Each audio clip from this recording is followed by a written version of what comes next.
Muy bien, el contexto del pasaje que acabamos de escuchar es luego de la entrada triunfal de Jesús en Jerusalén.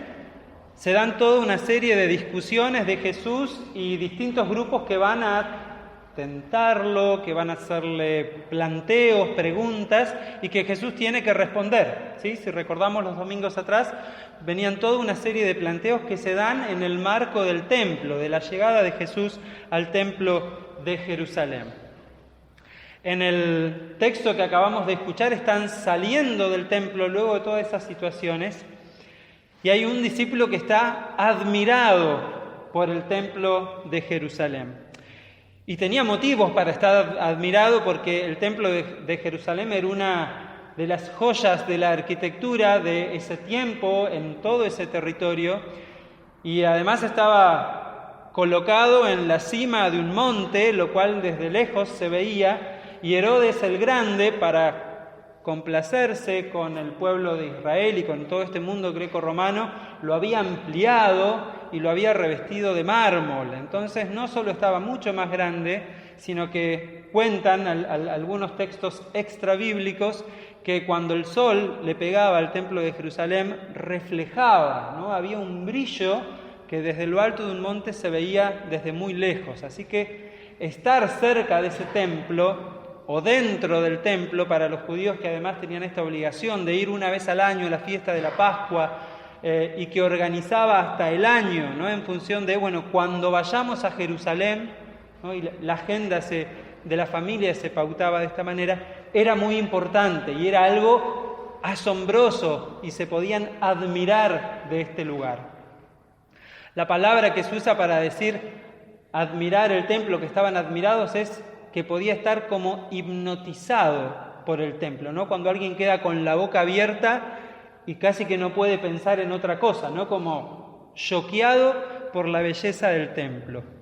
Y Jesús responde a esto, le tira la ilusión, ¿no? Al piso, no quedará piedra sobre piedra. No quedará piedra sobre piedra. Los biblistas están seguros de que el Evangelio de Marcos se escribe luego del año 70 después de Cristo y en el 70 se da la destrucción del templo y de Jerusalén y creen que este dato era conocido por el evangelista y que también está puesto en este sentido. Y no es que Jesús adivine el futuro, porque Jesús no era un adivinador de futuro, sino que Jesús se ubica en una línea profética a la que ahora vamos a hacer anuncio y nos vamos a explayar un poquito más. Luego, cuando salen, luego de esta respuesta, se instalan en el monte de enfrente, el monte de los Olivos, que veía a Jerusalén y veía el templo, y los discípulos más cercanos, de vuelta, estos cuatro, preguntan, ¿y esto cuándo va a pasar? ¿Cuándo va a ser el tiempo donde esto suceda? Y Jesús afirma todo un discurso que puede ser considerado apocalíptico. Lo llaman el Apocalipsis de Marcos, ¿sí? En este solo lugar. Y es un discurso largo, nosotros tenemos la primera parte, pero es largo, y como todo texto o discurso o mensaje apocalíptico termina diciendo que todo esto malo que se anuncia va a parar, se va a detener cuando el Hijo del Hombre venga en su plenitud. No es algo malo, sino algo bueno. A veces tenemos la tentación de pensar que lo apocalíptico es el fin y todo texto apocalíptico termina diciendo algo bueno. ¿No? Uno se queda viendo las películas, ¿no? Apocalipsis es explota todo, temblores, volcanes, meteoritos y desaparecemos. Todos los textos apocalípticos tienen un final esperanzador, ¿no? El libro de Apocalipsis termina con la nueva Jerusalén, este cielo nuevo y tierra nueva, donde hay lugar para todos, donde Dios va a hacer este juicio y va a reconocer a unos y a otros, ¿no? Tiene un final que es positivo, no negativo. Cuando pensamos en esto de anunciar la destrucción del templo y si Jesús adivina o no, tenemos que recordar, como dice un pastor y biblista ya fallecido, Theodore Jennings, que es metodista norteamericano, dice: Jesús no adivina el futuro, sino que mira el presente desde la perspectiva de la justicia de Dios. No adivina el futuro, sino que mira el presente desde la perspectiva de la justicia de Dios. Jesús encarna toda una línea profética que critica las instituciones religiosas. Tiene problemas Jesús en su práctica y su ministerio por el sábado. ¿Recuerdan? El día de reposo aparece en varios momentos. La institución del sábado aparece cuestionada por Jesús. Los lavados rituales que hacían bien, que podemos entender por qué estaban, aquellos obsesivos, Jesús también les dice algo y cuestiona también estos lavados que eran religiosos también. Critica en el texto del domingo pasado, esto no es tan religioso, pero lo hacen los religiosos, comerse las casas de las viudas. ¿Recuerdan? Critica también el templo como mercado. Han convertido la casa de mi Padre en una cueva de ladrones. Jesús critica las instituciones religiosas, las pone a temblar y lo que se tiene que caer, se tiene que caer. El templo ha mutado, se ha transformado de ser el lugar donde se vive la religiosidad judía y el encuentro del pueblo con Dios a un lugar funcional a la opresión y al sometimiento del pueblo. El pueblo pobre que no tiene nada y que pone todo para pagar sus ofrendas, para comprar los animales para el sacrificio, pagando precios abusadores de gente que se enriquece a costa de la religiosidad y espiritualidad del resto del pueblo. Ha dejado de ser el templo de Dios para transformarse en el templo de Herodes o de los Herodes. Y cuando hablamos del templo de Israel y de esta crítica de Jesús a las instituciones religiosas, al templo, también podemos pensar en nuestro templo, nuestros edificios. ¿Son edificios de bendición? No es una pregunta para que respondamos, pero sí para que pensemos. Nuestro edificio, nuestras instalaciones, son espacios de bendición. Son espacios que hacen bien, que incentivan la vida plena y abundante, donde la gente se siente bien o donde la gente recibe cargas, donde la gente recibe opresión, angustia. Desde la Junta Directiva estamos pensando cómo hacer para que las veredas sean más amigables, por lo menos, y no sean un tropiezo para quien quiera venir. Y es un pendiente que estamos sosteniendo y hemos resuelto cambiarlo. Nos preocupan los escalones que tenemos para ir a los baños, por lo menos, y que si alguien no puede acceder caminando, no pueda ir, ¿no? Y estamos pensando en esto, ¿no? Cómo hacer del lugar algo más amigable y accesible para todas las personas. Hay que pensar en esto. Pero también hay que pensar en estas instituciones religiosas, estas construcciones, estas creencias, estas ideas como el Shabbat, el sábado, como los lavamientos del pueblo judío que organizan la vida. También tenemos que poder revisarlos desde la justicia de Dios, desde la perspectiva de la justicia de Dios. Y quiero traer un ejemplo que ya he citado alguna vez, pero me parece que si hablamos de algo que no genera ningún conflicto, es más fácil pensar en cosas que son más conflictivas. Les voy a contar, una institución religiosa grande en nuestra iglesia, los más grandes me van a decir si me equivoco, era el armonio. ¿Digo bien? El armonio. Allá arriba, era una institución religiosa. Y ustedes me van a decir, no, es una pavada. No era una pavada, ¿o no? ¿Era una pavada? Hubo gente enojada por el armonio. O no por el armonio, porque ¿dónde está la guitarra de Alfie? Acá. Ahora dimos gracias por Alfie, en otro momento lo hubiéramos matado, ¿no? O hubiera habido personas que hubieran dicho a Alfie, que tendría mucho más pelo en ese momento, ¿no? Una cabellera así abundante. Esa guitarrita acá adentro, no. Podés ir a tocar a una peña, al club del barrio, pero acá adentro, no. Y uno dice, porque pasó mucho tiempo, ¿no? Qué tontera, ¿no? No decimos esto, decimos, ¿cómo pudimos ser, o cómo éramos así de salames, ¿no? Pero esto es una institución religiosa. Es algo a lo que nos acostumbramos y le vamos dando valor porque el armonio nos acompaña y nos ayuda a cantar, y la música que se toca con el armonio es música bien escrita y escrita teológicamente, y armamos ahí una construcción. Y la guitarrita no, porque canta en otros ritmos, eso se canta en otro lado, no en la iglesia, ¿no? Y aparece el choque, y aparece Alfie en este caso, que además es fácil graficarlo con una sola persona, que no tiene espacio y no tiene más lugar. Y es una tontera, porque es solo un instrumento, no es algo tan sustancial a la vida, a la fe. Pero así construimos otras instituciones religiosas. La sociedad construye las suyas y la iglesia construye las suyas, y algunas van igual, mano a mano, codo a codo. Y otras tienen una distancia entre la sociedad y lo que la iglesia propone. Este texto nos invita a pensarlas desde la perspectiva de la justicia de Dios. Desde la perspectiva de la justicia. ¿Qué es para Dios justo o qué no es justo? Y cuando pensamos en otras instituciones, religiosas pero no religiosas, la familia,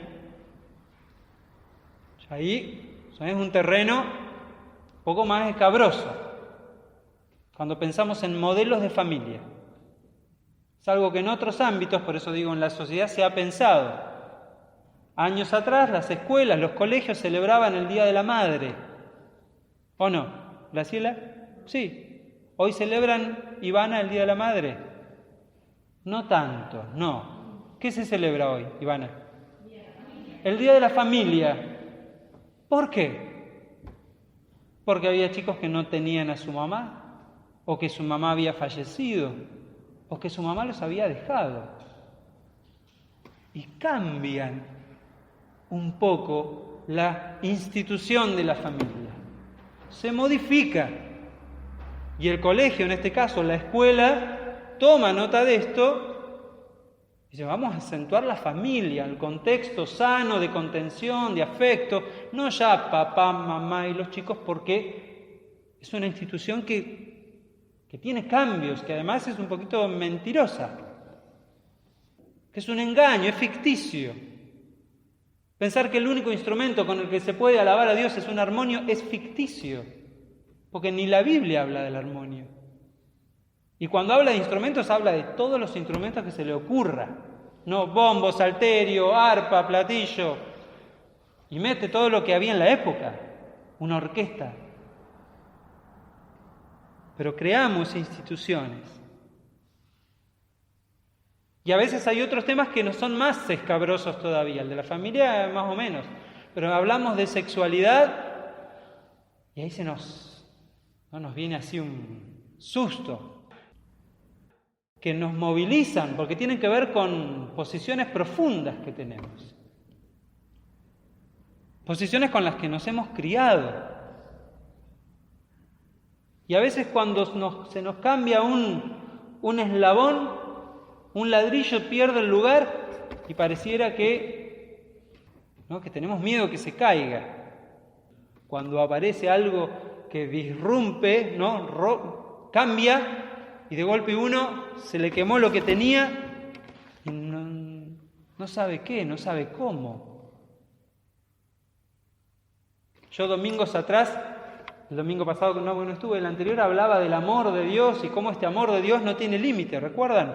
y hablaba que el amor y la gracia de Dios era el ejemplo del Padre amoroso en el Padre de la parábola. ¿Recuerdan? ¿Sí recuerdan? Pueden decir que no. Si dicen que no, lo repito. ¿Sí? Que el ejemplo del amor de Dios era el Padre amante en la parábola del Hijo pródigo. Este Padre que le pide la herencia, se la da. ¿Se va a ir? Andate. Vuelve hecho un trapo y lo recibe. Y brazos abiertos. Ese es el ejemplo del amor de Dios, que ama a quién, a todos. No, pero a esta persona la ama, dictador, Hitler, ¿lo ama? Dios ama a Hitler. No, el día que nos vayamos de este mundo, vamos a ver que Hitler está sentado cerquita de Dios. Porque Dios lo ama, como ama a todas las personas.